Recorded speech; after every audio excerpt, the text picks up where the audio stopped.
மக்களே என்னை அடைச்சி வச்சு பண்றாங்க. ப்ரோவோக் சேனலுக்கு வந்து ப்ரோவோக் சேனலை என்னை அடைக்கிறாரு. ஹாய் ஹலோ வெல்கம் நண்பா. இது உங்கள் வாய்ஸ் ஆஃப் சங்கர். நான் உங்கள் சங்கர். இந்த வாட்டர்மெலன் ஸ்டார் என்று கூறிக்கொள்ளக்கூடிய திவாகர் பற்றி உங்கள் எல்லாருக்குமே தெரிஞ்சிருக்கும். இந்த திவாகரோட ஒரு கேரக்டரைசேஷன் எப்படின்னா, ஒரு பாப்புலாரிட்டிக்காக என்ன வேணாலும் செய்யக்கூடிய ஒரு நபர்.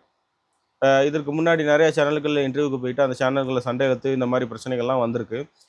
என்னை அடிச்சு வச்சு கொடுமைப்படுத்துறாங்க. இன்டர்வியூக்குன்னு வந்து இங்கே பாருங்க. லாஸ்ட்டாக பார்த்தீங்கன்னா ப்ரோவோக், அதாவது இந்த மாகாப்பா ஆனந்த் இஷ்யூ விஜய் டிவியில் நடந்த பிரச்சனைக்கு அப்புறம் ப்ரோவோக் டிவி அப்படிங்கிற ஒரு யூடியூப் சேனலுக்கு வந்து இவர் வந்து இன்டர்வியூக்காக போகிறாரு. அதாவது இந்த இஷ்யூவை பற்றி தான் பேசுறதுக்காண்டி தான் போகிறாரு. போய் தனக்கு சாதகமாக கேள்வி கேட்கல அப்படிங்கிற உடனே வந்து அங்கே வந்து ஒரு கலவரத்தை உண்டு பண்ணுறாரு, பிரச்சனைகளை உண்டு பண்ணுறாரு. அங்கே உள்ள எல்லாரையுமே வந்து தாக்குறாரு, கேமராவை உடைக்கிறாரு. அது எல்லாமே நம்ம லைவில் பார்க்க முடிஞ்சிச்சு. அந்த அவங்களே வீடியோ எடுத்து வெளியிட்டிருந்தாங்க. அது போக வந்து என்ன அடைச்சி வச்சிருக்காங்க. வந்து இவரும் லைவ் போட்டிருக்காரு. இவர் லைவ்லேயே வந்து இவர் தான் கத்துறாரு வெளியே, மற்றவங்கெல்லாம் சைலண்டாக தான் இருக்காங்க. இவர் கத்தி இந்த மாதிரி அந்த இடத்துல வந்து ஒரு இஷ்யூவை கிரியேட் பண்ணுறாரு. கிரியேட் பண்ணிவிட்டு இப்போ வந்து பார்த்தீங்கன்னா ஒரு மாடியிலேருந்து வெளியில் போகிற எக்ஸிட்டுக்கு பதிலாக இவர் வந்து வேற ஒரு இடத்துக்கு போகிறாரு. பேண்ட்ரி இருக்குது, கீழே பேண்ட்ரிக்கு போயிட்டு ஸ்டோர் ரூம் கதவை திறந்துட்டு, மக்களே என்னையா ப்ரோவோக் யூடியூப் சேனல், இந்த சேனல் ஓனர் பேர் வந்து சாம்பால், என்னை வெளியில் வந்து போகக்கூடாது ரூம்குள்ள அடைச்சி வச்சு சித்திரவதை கொடுமைப்படுத்துறாங்க. திறக்க மாட்டேங்குதுன்னு சொல்லிட்டு அவர் சொல்லிட்டு இருந்தாருன்னு சொல்லி அன்னைக்கு அவங்க வீடியோ வெளியிட்டிருந்தாங்க.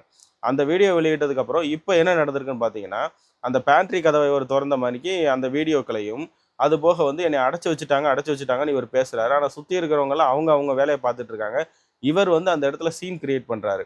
அப்போ அந்த இடத்துல ஒரு அம்மா வந்து என்ன சொல்கிறாங்கன்னா,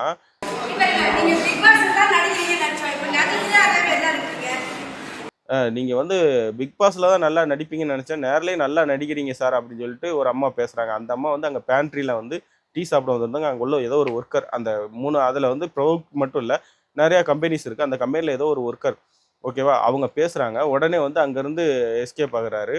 அங்கேருந்து, அதாவது அந்த இன்டர்வியூலேருந்து இவர் வெளியேறும்போது வந்து பார்த்திங்கன்னா சாதாரணமாக வெளியேறலை.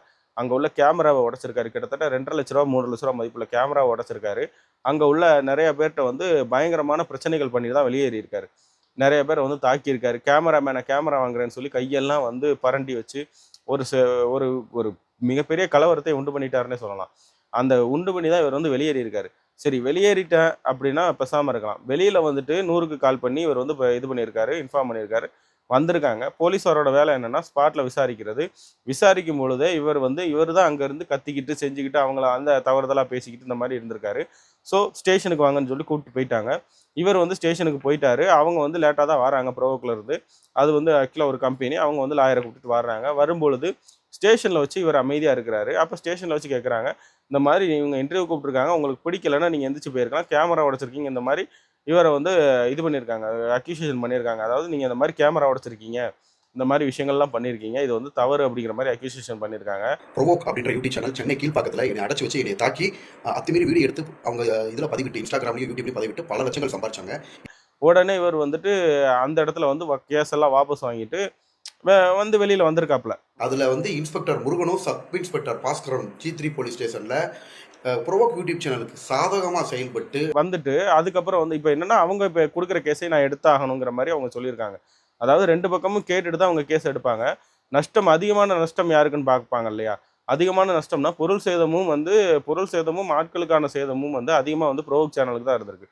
ஸோ அவங்க எஃப்ஐஆர், அவங்க கம்ப்ளைண்ட்டை தான் நான் வாங்க முடியும்னு அவங்க கம்ப்ளைண்ட்டை வாங்கியிருக்காங்க. நான் கொடுத்த கம்ப்ளைண்ட்டை சட்டவிரோதமாக கிழிச்சு போட்டு அவங்க கொடுத்த கம்ப்ளைண்ட்டை வாங்கி, ஓகேங்களா, நம்ம மேலே வந்து பொய்யா வழக்கு பதிவு, அதாவது கெட்ட வார்த்தையில் திட்டினாரு, வேலை செய்ய விடாமல் தடுத்தாரு அப்படின்னு பொய்யா வழக்கு பதிவு செஞ்சிருக்காங்க. இவர் வந்து போலியான ஒரு கம்ப்ளைண்ட் தான் கொடுக்குறாருன்னு அவங்களுக்கு தெரிஞ்சதுனால, நீங்கள் வந்து இந்த மாதிரி இருக்குது அப்படிங்கிறதுனால அவர் கம்ப்ளைண்ட்டை வந்து மறுத்துருக்கலாம். ஓகேவா, அதாவது வாங்கியிருக்காங்களா ஏற்றுக்கலான்னு தெரில. இப்போ வந்து அந்த ஸ்டேஷனை சார்ந்த அந்த எஸ்ஐ மேலேயும் அங்கே இருந்த ஒரு இன்ஸ்பெக்டர் மேலேயும் வந்து இவர் வந்து இப்போ வந்து வீடியோ வெளியிட்டிருக்காரு. ஒரு காவல்துறை ஆய்வாளர் இந்த மாதிரி ஒரு காவல்துறை சம்மந்தப்பட்டவங்களை வந்து இந்த மாதிரி ரீல்ஸ் சொல்லிக்கிட்டு பேசுகிறது வந்து ரொம்ப தவறு.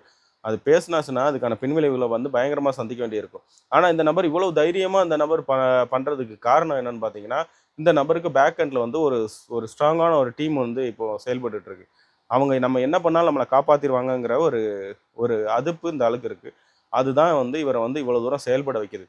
ஸோ காவல்துறை சம்மந்தப்பட்ட நண்பர்கள், காவல்துறை தோழர்கள் எல்லாருக்கும் நான் ஒரு வேண்டுகோள் வச்சுக்கிறேன். இந்த மாதிரி நபர்களை சும்மா விடாதீங்க.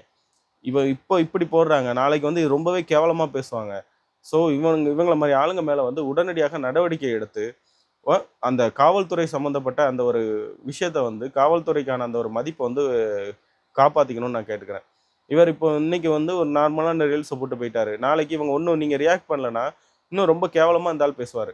ஸோ உங்களுடைய அந்த காவல்துறையோட மதிப்பும், மக்களுக்கு காவல்துறை மேல இருக்க நம்பிக்கையும் காப்பாத்திக்கணும்னு சொல்லிட்டு காவல்துறையில நான் கேட்டுக்கிறேன்.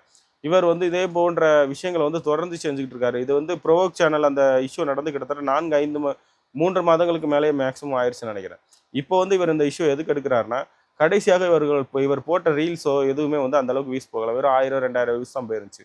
இப்ப இந்த ப்ரோவோக் சேனல் இஷ்யூவ எடுத்து திரும்ப பேச ஆரம்பிச்சு, நான் வந்து காவல்துறை ஆய்வாளர்ட்ட கம்ப்ளைண்ட் குடுக்க போறேன்னு சொன்னதுக்கப்புறம், இப்ப வியூஸ் நல்லா போகுது.